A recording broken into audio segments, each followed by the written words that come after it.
Hello everyone, very good morning to all of you. दिन की शुरुआत करेंगे 11 अप्रैल 2022 के इंपॉर्टेंट करंट अफेयर के साथ। पूरा वीडियो ध्यान से देखिएगा अंतिम तक।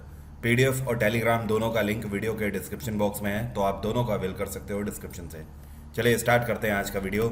और पहला क्वेश्चन है आज का, अभी हाल ही में ये कौन हैं जिनके फोटोग्राफ का नाम है कैमलूप्स रेजिडेंशियल स्कूल, और इस फोटोग्राफ को world press photo of the year 2022 का खिताब मिला है। ये जो आपको पिक्चर में दिख रही हैं, इनका नाम है एम्बर ब्रैकन। क्या नाम है? Amber Bracon. ये एक कैनेडियन फोटोग्राफर हैं और इनके द्वारा ये फ़ोटो ली गई है, और इसी फ़ोटो का नाम है कैमलूप्स रेजिडेंशियल स्कूल। इस फोटो में ये दर्शाया गया है कि छोटे बच्चों के ये जो कपड़े हैं ये हैंग हैं क्रूज़ के ऊपर। तो ये जो क्रॉस के ऊपर हैंग हैं ये सारे कपड़े, ये एक तरीके से इंडिकेशन कर रहे हैं कि कुछ टाइम पहले 200 से ज़्यादा बच्चों की माल ट्रीटमेंट की वजह से मौत हो गई थी। एक्चुअली माल ट्रीटमेंट का मतलब ये है कि वो बच्चे किसी ना किसी डिसीज़ का शिकार थे और उनकी प्रॉपर टेक केयर ना करे जाने की वजह से, उन्हें निगलेक्ट किए जाने की वजह से उनकी मौत हो गई थी। तो ये पिक्चर उस पर्टिकुलर इंसिडेंस को दर्शा रही है और इसको सम्मानित किया गया है world press photo of the year 2022 से। और ये जो अवार्ड है, बेसिकली ये अवार्ड दिया जाता है ब्रिटिश कोलंबिया के द्वारा, और ये अवार्ड सबसे बेहतरीन फोटोग्राफर्स को दिया जाता है हर साल। अगला क्वेश्चन है, ये कौन सा मंत्रालय है जिसके द्वारा animation, visual effects and gaming and comics promotion task force की स्थापना करी गई है? तो ये जो नई टास्क फोर्स बनाई गई है, ये बनाई है ministry of information and broadcasting ने। आपको याद होगा इस बार के बजट 2022 में निर्मला सीतारमन के द्वारा अनाउंस किया गया था कि animation, visual effects, gaming and comic को लेकर एक नई टास्क फोर्स का गठन किया जाएगा। ये बजट में उन्हीं के स्पीच के तहत ही है। अब देखिए इसका मेन मोटो क्या है। पूरे भारत में कॉलेजेस में, यूनिवर्सिटीज़ के अंदर ग्रेजुएशन करने के लिए, पीएचडी कोर्सेज के लिए कुछ ऐसा करिकुलम तैयार कर रही है भारत सरकार जिसमें एनिमेशन का यूज़ होगा, विजुअल इफेक्ट्स यूज़ किए जाएंगे। बच्चों के लिए स्कूल का करिकुलर ऐसा हो कि वो गेमिंग मेथड से समझ सके चीज़ों को, मतलब कहने का पढ़ाई को और आसान बनाया जा सकेगा और इंटरेस्टिंग बनाया जा सकेगा टेक्नोलॉजी की मदद से। इससे एक बहुत बड़े लेवल पर रोजगार भी जनरेट होंगे प्राइवेट सेक्टर में। जैसे कि आज की डेट में इंजीनियरिंग के क्षेत्र में या बीटेक हो गए, एमसीएज हो गए, इन सभी टेक्निकल ग्रेजुएट्स के लिए आने वाले टाइम में जॉब अपॉर्चुनिटीज़ काफ़ी ज़्यादा देखने को मिल सकती है। तो ये पर्टिकुलर इसका प्लेटफॉर्म है जिसके लिए एक टास्क फोर्स बनाई गई है। ये टास्क फोर्स आगे आने वाले दिनों में इन सभी चीज़ों को अप्लाई करने के लिए मानक तैयार कर रही है। अगला क्वेश्चन है, which scheme has been launched by airport authority of India to promote local artisans and products?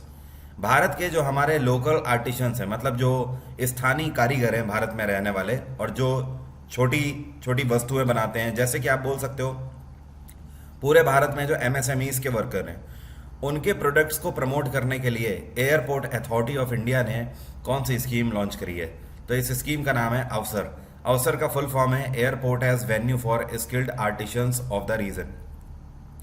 पूरे भारत भर में जितनी भी एयरपोर्ट अथॉरिटी ऑफ इंडिया के एयरपोर्ट्स हैं, हर एयरपोर्ट के अंदर इस तरीके के स्टॉल्स लगाए जाएंगे और इस स्टॉल में वहाँ के जो एमएसएमईज हैं उनके द्वारा जो चीज़ें बनाई जा रही हैं मार्केट में बेचने के लिए, उनको सीधे सीधे इस स्टॉल में प्रदर्शित किया जाएगा। यहीं से प्रमोशन किया जाएगा और यहीं से उनको बेचा भी जाएगा। तो एक तरीके से ये क्या है कि airport authority of India MSMEs को सपोर्ट करने के लिए अवसर स्कीम लॉन्च कर रही है। पूरे भारत में हर एयरपोर्ट अथॉरिटी ऑफ इंडिया के एयरपोर्ट के अंदर आपको ऐसे स्टॉल अब देखने को मिलेंगे। अगला क्वेश्चन है, अभी हाल ही में रिजर्व बैंक ऑफ इंडिया ने 93 लाख रुपए का जुर्माना किस बैंक के ऊपर लगाया है? आरबीआई ने एक्सिस बैंक और आईडीबीआई बैंक दोनों के ऊपर 93 लाख रुपए का जुर्माना लगाया हुआ है। एक्सिस बैंक ने केवाईसी नॉर्म्स का वायलेशन किया है, केवाईसी गाइडलाइंस पूरे तरीके से फॉलो नहीं करी है। इसके अलावा जो इनके लोन्स हैं वहाँ पर भी इन्होंने नॉर्म्स ब्रोक किए हैं, इसलिए पेनाल्टी लगी है। और आईडीबीआई जो है ये सेविंग अकाउंट्स के जो फ्रॉड्स होते हैं और साथ में फ्रॉड क्लासिफिकेशन और रिपोर्ट्स जो हैं उनको पूरे तरीके से फॉलो नहीं कर पाए हैं। तो आईडीबीआई बैंक और एक्सिस दोनों के ऊपर यह जुर्माना लगाया गया। आईडीबीआई की स्थापना 1964 में करी गई थी। इसका हेडक्वार्टर है मुंबई और अभी 15 दिन पहले ही आईडीबीआई बैंक के नए सीईओ अपॉइंट करे गए हैं। इनका नाम है राकेश शर्मा। क्या नाम है? राकेश शर्मा। ये करंट अफेयर का अपने आप में एक और क्वेश्चन है, इसलिए ध्यान रखिएगा। आईडीबीआई एलआईसी की सब्सिडरी है। एक्सिस बैंक की स्थापना 1993 में करी गई थी। हेडक्वार्टर है मुंबई और एक्सिस बैंक के सीईओ हैं अमिताभ चौधरी। आरबीआई की स्थापना 1935 में करी गई थी। हेडक्वार्टर है मुंबई और इसके गवर्नर हैं शक्तिकांत दास। ये आरबीआई के 25वें गवर्नर हैं।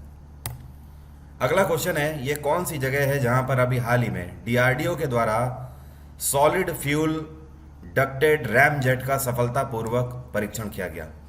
तो ये जो रैम जेट बूस्टर है, इसका सफलतापूर्वक परीक्षण चांदीपुर रेंज से किया है इस बार डीआरडीओ ने। चांदीपुर रेंज उड़ीसा में पड़ती है और ये जो solid fuelled ducted RAM jet booster बनाया है, इसकी नेट पोटेंशियल ये है कि ये 350 किलोमीटर की दूरी से मिसाइल को डिटेक्ट कर सकती है और वहीं पर डिस्ट्रॉय कर सकती है। डीआरडीओ की स्थापना 1958 में करी गई थी। हेडक्वार्टर है इसका नई दिल्ली और इसके चीफ हैं डॉक्टर जी सतीश रेड्डी। क्या नाम है? जी सतीश रेड्डी।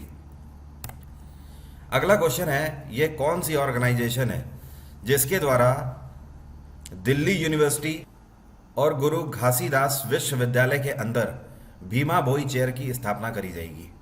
तो ये ऑर्गेनाइजेशन है यूजीसी, यूनिवर्सिटी ग्रांट्स कमीशन। आपको पता ही होगा यूजीसी भारत सरकार के नॉर्म्स के तहत है शिक्षा में। भारत के अंदर जितनी भी यूनिवर्सिटीज़ हैं सारी अप्रूव्ड होनी चाहिए यूजीसीज़ के थ्रू, तभी वो वैलिड यूनिवर्सिटीज़ मानी जाती हैं। तो यूजीसीज़ के द्वारा दिल्ली यूनिवर्सिटी और गुरु घासीदास विश्वविद्यालय में भीमा भोई चेयर की स्थापना करी जाएगी। भीमा भोई का जन्म हुआ था 1850 में और इनका निधन हुआ था 1895 में। बेसिकली अगर देखा जाए तो ये एक पोएट भी थे, फिलोसोफर भी थे और एक साधु भी थे।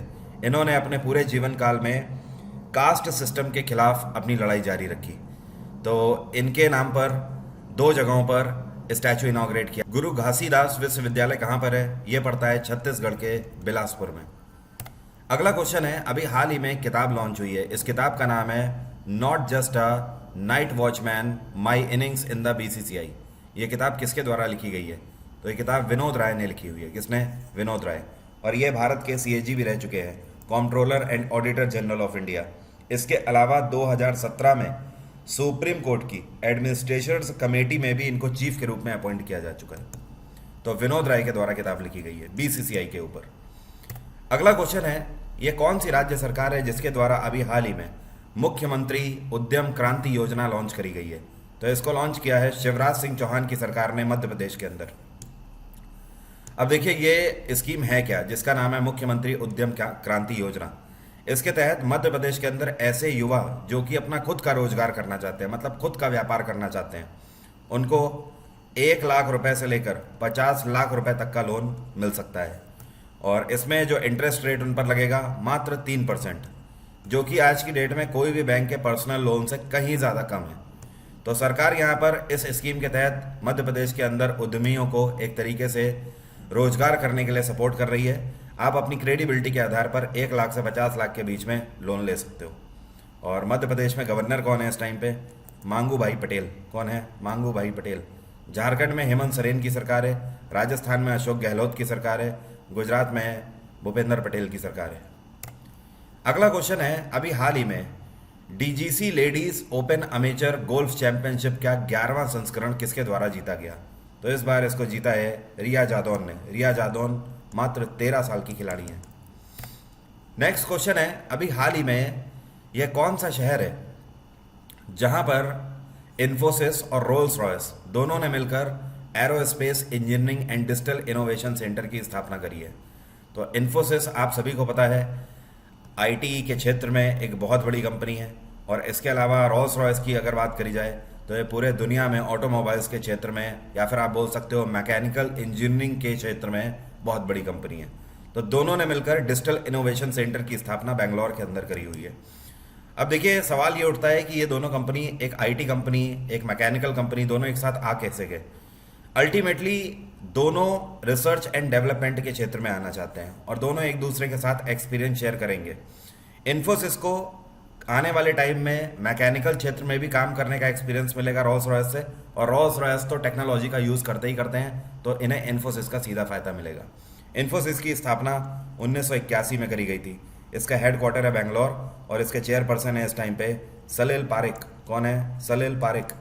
और रोल्स रॉयस की स्थापना करी गई थी दो लोगों के द्वारा, एक थे हेनरी रॉयस और दूसरे थे चार्ल्स रोल्स। तो यहाँ पर इसी वजह से इन दोनों के नाम पर कंपनी का नाम रखा गया है, रोल्स और रॉयस, रोल्स रॉयस, आर इसको बोला जाता है। By the way Rolls Royce जो है इसकी स्थापना 1904 में करी गई थी। इसका हेडक्वार्टर है लंदन और इसके सीईओ हैं टॉर्सन मुलर। अगला क्वेश्चन है, कैबिनेट ने अभी हाल ही में अप्रूवल दिया है कि अटल इनोवेशन मिशन को कौन से महीने तक कंटिन्यू किया जाएगा? तो अटल इनोवेशन मिशन को अगले साल 2023 के मार्च तक कंटिन्यू किया जाएगा, ऐसा सरकार ने अभी हाल ही में फैसला लिया है। अटल इनोवेशन मिशन की स्थापना नीति आयोग के द्वारा करी गई थी साल 2015 में और इसका मेन मोटो ये है कि भारत के अंदर जो एंटरप्रेन्योर्स हैं उनको प्रमोट करना, उनको बढ़ावा देना, साथ में जो हमारे एमएसएमईज हैं उनको हर एक स्टेट और यूटी के अंदर प्रमोट करना, ये इसका मेन मोटो है। और अभी हाल ही में मार्च तक के लिए इसको बढ़ाने के आदेश दे दिए गए हैं। ये मार्च 2023 तक तो कंटिन्यू रहेगी स्कीम और साथ में केंद्र सरकार के द्वारा 2000 करोड़ की धनराशि भी आवंटित करी गई है इस स्कीम के तहत। अगला क्वेश्चन है, which organisation has formed 2 separate panels to review ownership norms of sponsor and trustee? Sponsor और ट्रस्टी दोनों के ओनरशिप नॉर्म्स को रिव्यू करने के लिए किस संस्था ने 2 सेपरेट पैनल अभी हाल ही में बनाए हैं? तो ये बनाए हैं सेबी ने। अब यहाँ पर कई लोगों को ये नहीं पता होगा स्पॉन्सर किसे बोलते हैं और ट्रस्टी किसे बोलते हैं। देखिए, जो स्पॉन्सर होते हैं ये एक तरीके से प्रमोटर्स के इक्विवेलेंट होते हैं। मतलब इनका सीधा सा काम क्या होता है मैं आपको बताता हूँ। जैसे मान लीजिए कि किसी प्राइवेट ऑर्गेनाइजेशन की स्थापना करी जा रही है, आप ऐसे समझ लो कि आपने सोचा कि आप एक बहुत बड़ा 500 बेड का हॉस्पिटल बनाना चाहते हो। अब आपके पास पूरा पैसा नहीं है तो आपको मार्केट में बहुत सारे ऐसे लोग हो सकता है मिल जाए जो आपको बोलेंगे कि मैं आपको 50 करोड़ दे रहा हूँ और इसके बेसिस पर मैं आपके हॉस्पिटल में इतना शेयर लूंगा आगे आने वाले टाइम में इनकम का। So they will be known as sponsor. Sponsor क्या करते हैं? प्राइवेट प्रोजेक्ट्स में फंडिंग करते हैं। और इसके अलावा ट्रस्टी कौन होते हैं? ट्रस्टी वो होते हैं जो कि सर्विस देने की रिस्पॉन्सिबिलिटी लेते हैं। जैसे कि कल को आपने तो हॉस्पिटल बना दिया लेकिन आप ना डॉक्टर है ना आप प्रॉपर बिजनेस पर्सन है। आपने हॉस्पिटल बना दिया और आपने किसी को बनाया चेयरपर्सन। अब चेयरपर्सन आप किसको बनाना चाहते हो? किसी ट्रस्टी को। अगर अब ये ट्रस्टी कौन हो सकता है? ये इसी क्षेत्र में कहीं ना कहीं एक बेहतर एक्सपीरियंस रखने वाला व्यक्ति होगा। आपने क्या कहा, जैसे मैंने हॉस्पिटल बना दिया और मैंने आपको बना दिया इसका चेयरपर्सन, मतलब आप मेरे ट्रस्टी हो।